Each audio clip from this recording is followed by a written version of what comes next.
उद्या दुपारी 12 वाजता ठाकरे बंधूंच्या युतीची घोषणा होण्याची शक्यता आहे। याबाबत ठाकरे सेनेचे खासदार संजय राऊत यांनी माहिती दिली आहे। युती झालेली असून केवळ जागा वाटपासंदर्भातील अधिकृत घोषणा बाकी आहे। आमच्या जागा वाटपावरून कोणताही विसंवाद नाही असं राऊत यांनी स्पष्ट केलंय। आमच्याकडे कोणीही नाराज नाही असंही देशपांडेंनी म्हटलंय।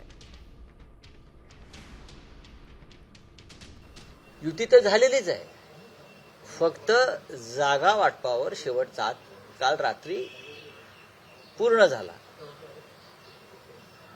आता राज आणि उद्धवजी यांनी एकत्र येऊन या संदर्भात जो काही जागा वाटपाचा फॉर्म्युला किंवा इतर काही गोष्टी आहेत त्या संदर्भात त्यांना घोषणा करणं तेवढं बाकी आहे। आता ती आज करायची संध्याकाळी की उद्या याच्यावर आम्ही आता निर्णय घेऊ। तिढा नाहीये, तिढा कुठल्याही जागेवर नाहीये। आमच्याकडे कोणीही नाराज होणार नाही, ना त्यांच्याकडे कोणी नाराज होणार। मला असं वाटतं मुंबईसाठी सॅक्रिफाईस करायला सगळेजण तयार आहेत, बलिदान द्यायला सगळेजण तयार आहेत, त्यामुळे अशी कुठलीही नाराजी नाही।